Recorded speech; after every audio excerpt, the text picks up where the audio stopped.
요한복음 8장 1절에서부터 11절까지 하나님의 말씀을 증거합니다. 저하고 같이 교독하시게요.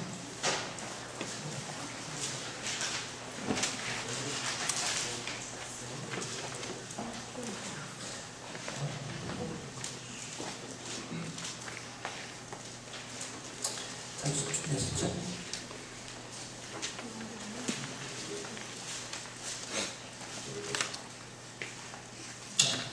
제가 먼저 읽겠습니다. 예수는 감난산으로 가시다. 아침에 마신 성령을 들어오시니 서기관들과 바리새인들이 가는 중에 잡힌 여자를 끌고 와서 가운데 세우고 예수께 말하되 여자가 가나다라 현장에서 잡혀나이다. 모세는 율법에 이러한 여자를 돌로 치라 명하였거니와 선생은 어떻게 말하겠나이까. 우리와의 바람은 고발할 족발을 하여 여자를 시험하려나 예수께서 몸을 묻히사 젓가락으로 사용하시니 저희가 묻기를 맞이 아니하니라. 이에 일어나 가라사대 너희 중에 죄 없는 자가 먼저 돌로 치라 하시고 저희가 이 말씀을 듣고 양심의 가책을 받아 어른으로 시작하여 젊은이까지 하나씩 하나씩 나가고 오직 예수와 그 가운데 서는 여자만 남았더라.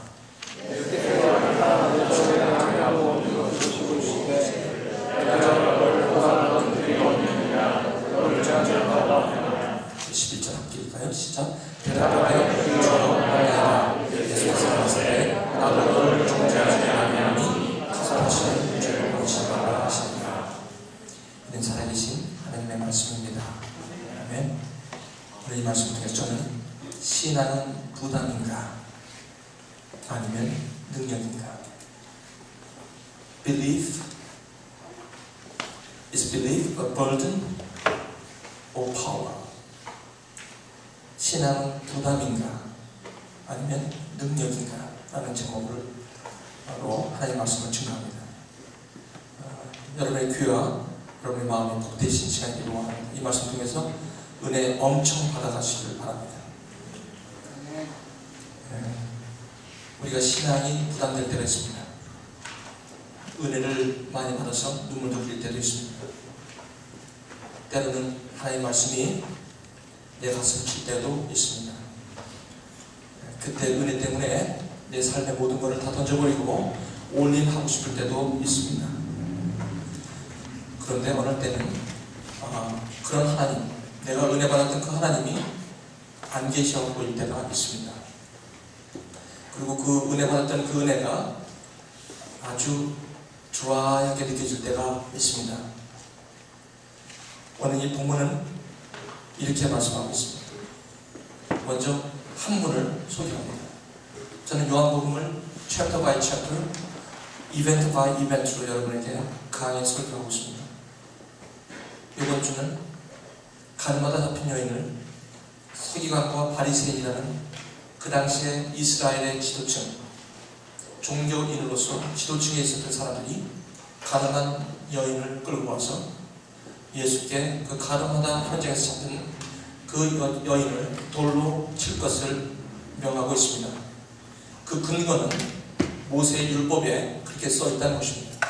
왜냐하면 서기관과 바리새인들은 율법에 도통한 사람들입니다. 지금으로 말하면 서기관과 바리새인은 율법학의 PhD입니다. 논문도 많이 썼고 율법을 요리도 이렇게 저렇게 많이 요리한 사람입니다. 페이퍼 많이 낸 사람입니다. Scribes and Pharisees. 이 서기관과 바리새인들은요, 구약시대에는 안 나타나다가 갑자기 마태복음을 열기 시작하면서 이런 계층들이 나타나기 시작합니다. 여러분, 구약 말라기서부터 마태복음 사이에는 약 400년간의 암흑기가 있죠. 거기에 이스라엘의 역사가 많이 빠져 있습니다. 거기에 나타나는 하나의 계층들이 이 서기관, 특히 바리새인들이죠. 이 바리새인들은 역사를 잠깐 보면요, 이 BC 주전 333년에 알렉산드리아, 다시 말해 헬라, 그릭 엠파이어 제국 때 그때 알렉산더 왕이 죽습니다. 요절합니다. 젊어서.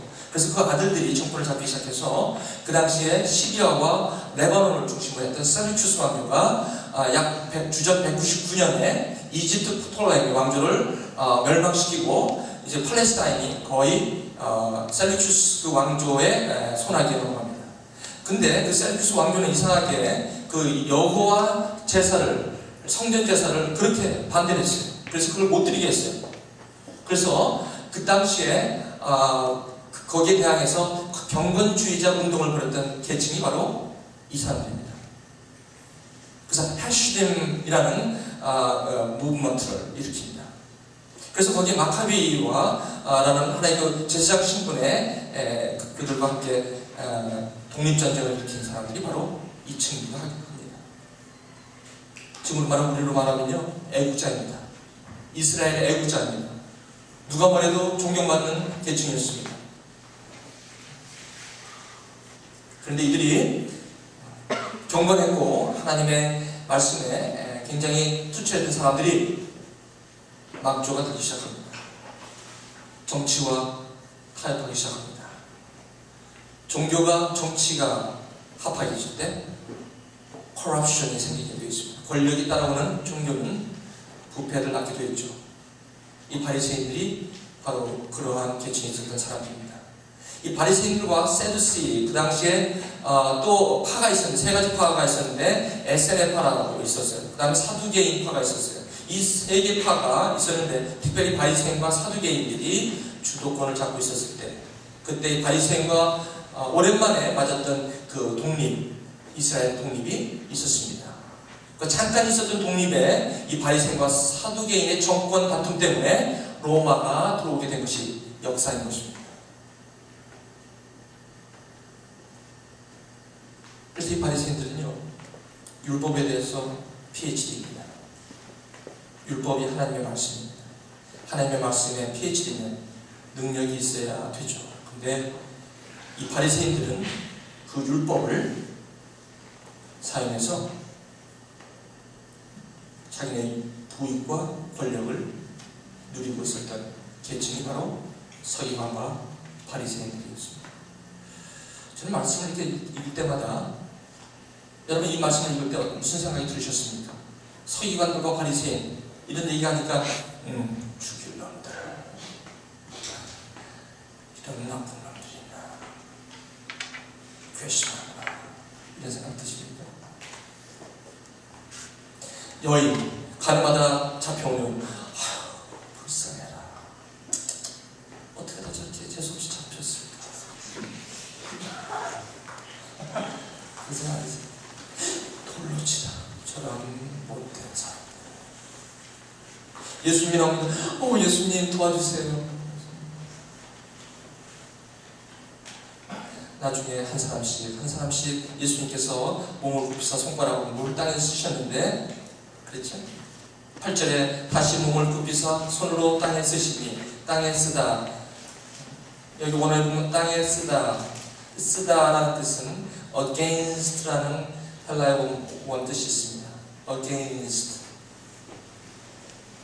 예수님께서 against 뭐에 대하여, 그들이 하고 있는 그런 행위에 대해서 아마 쓰신 것 같아요. 그걸 듣고, 그걸 보고 9절에 저희가 이 말씀을 듣고 양심의 가책을 받아 어른으로부터 시작할 젊은이까지 하나씩 오직 예수와 그 가운데 섰는 여자만 남았다고 본문에 얘기하고 있습니다. 여기서 중요한 게 있죠. 저와 여러분들이 이 말씀을 읽으면서 어떤 생각이 들까요? 우리가 갖고 있는 스테레오타입은 뭐예요? 서기관 바리새인들, bad people. 그 다음에 여자, 불쌍한 여자. 예수님, good. 그죠? 이런 스테레오타입에 우리의 생각이 들겠죠. 저는 오늘 이런 컨텍스트, 이런 사건을 가지고 제가 여러분에게 이런 제목을 붙여봤습니다. 신앙은 부담인가 아니면 능력인가? 신앙이 부담될 때 우리의 삶은 마치 바리새인과 서기관 같은 삶이 될 것입니다. 은혜 받았습니다. 하나님이 계신 것도 압니다. 그렇죠? 내가 예수 그리스도를 만남으로 내가 누구인지 몰랐는데 I know who I am now. 내가 누군지 이제 알게 되었습니다. 나는 죄인이었다는 것도 깨닫게 되었습니다. 그리고 이제는 예수 그리스도의 은혜로 죄를 사함을 받아 하나님의 자녀가 된 것도 압니다. 그래서 이제는 사망에서 생명으로 옮겨진 영적인 신분이 반드시 바뀌어 있는 그런 하나님의 자녀인 것도 압니다. 그런데 부담이 됩니다. 믿는 게 부담이 된다는 것입니다.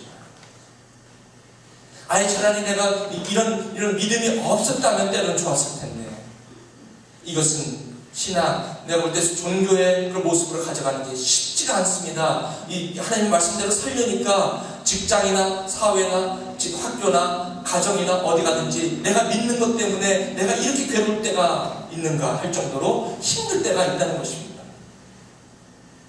그럴 때가 있죠. 여러분, 배에서 생수가 난다고 주님께서 말씀하셨습니다. 나를 믿는 자는 배에서 생수가 난다고 했는데, 리빙 워터가 난다고 했는데, 그런 경험은 요즘 그렇게 해볼 수가 없습니다. 그럴 때가 있죠. 바로 바리새인과 서기관 같은 삶일 때 그렇다는 것입니다. 바리새인과 서기관은 굉장히 하나님의 말씀에 아주 똑바로 서 있는 사람들이고, 이분들은 목숨까지 걸어가면서 여호와 신앙을 지켰던 그런 계층인데도 어느덧 그 은혜는 사라지고 싸늘히 식어가는 종교인의 껍데기와 같은 모습으로 서 있을 때, 이제는 그 율법이 바로 나를 바라보게 하는 율법이 이제는 남을 정죄하는 정죄의 직분으로 바뀌어버린 것이 된 것입니다. 인내하신 구세주여 내 말 들으사 죄인 오라 하실 때에 날 부르소서. 제가 오늘 요번에 아미교회 아침에 설교를 갔습니다. 거기에 갔는데 저는 뭐 똑같아요. 어디 가든지 뭐 여기서 요한복음 하니까 거기도 똑같이 요한복음 하는 거야. 이 말씀을 전했어요. 거기 그 찬송이 이게 나오더라고요. 인내하신 구세주여 내 말 들으사 죄인 오라 하실 때에 날 부르소서. 그렇죠? 죄인 오라 하실 때 날 부르라고 했던 그 은혜의 눈물은 사라지고, 이제 말씀이 나한테 올 때는 나는 거기서 싹 빠지고 오히려 그 율법으로 남을 정죄하기 시작하는 것입니다. 그렇습니다. 무기를 자기 나라가 무기를 만들고 무기를 갖고 있을 때 연평도에다가 그 최신 첨단기를 갖다가 이제 막 갖다가 놓고 방어하려고 합니다. 그렇죠? 일본이 지금 뭐라고 합니까? 니도 까불어? 우리가 뭐 힘이 없어 이런 줄 알아? 너 자꾸 이렇게 핵 만들 거야? 그래 우리도 그럼 자위대를 만들어서 할 거야. 자위대, self defense. 그래서 꼭 무기를 만든다는 거예요. 그럼 뭡니까? 무기는 셀프 디펜스 하기로 만든 건데 그 무기가 나중에 남을 공격하죠. 용도가 바뀌어버리는 겁니다.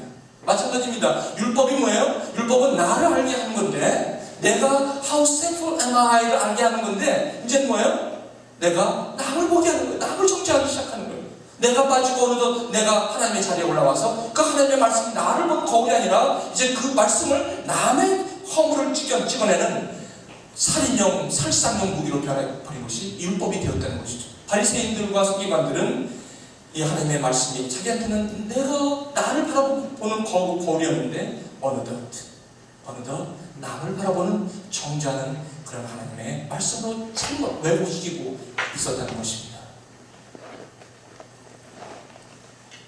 경고를 시작해서 신앙을 버리고 만 것입니다. 안타까워요. 은혜를 받았는데 은혜를 지키지 못한 것이죠. 왜? 세상의 유혹 때문에 거기에 넘어가고 마는 것입니다. 하나님하고 관계는 점점 사라지고 마는 것입니다. 여러분이 삶 속에 계속 어렵고 힘든 일이 자꾸 생기잖아요. 반드시 이유는 한 가지입니다. 하나님의 관계 끊어진 거예요. 뭐 다른 얘기 할 거 없습니다. whatsoever 여러분들은 은혜에서 떨어진 것입니다. 은혜에서 떨어지면 결코 서기관과 바리새인 모습을 벗어날 수가 없습니다. 나의 잘못으로 느껴지지 않습니다. 뭐든지 내 잘못이 아니라는 것입니다. 남이 잘못했다는 것입니다. 왜 저는 이래? 왜 저 집사는 저래? 왜 이 간사는 이래? 왜 이 형제는 이래? 왜 이 자매는 이래? 나는 사라져. 나는 어디 갔는지 모르겠어. What about you? 당신은 기도하나? 당신 말씀 듣나? 안 해요. 자기는 싹 사라지고 전부 다 내 눈에는 남만 보이는 거야, 남만. 그래서 뭐예요? 방사포로 쏘는 거예요. 막 디비 갖다 연평도에 때리듯이 그냥. 바다가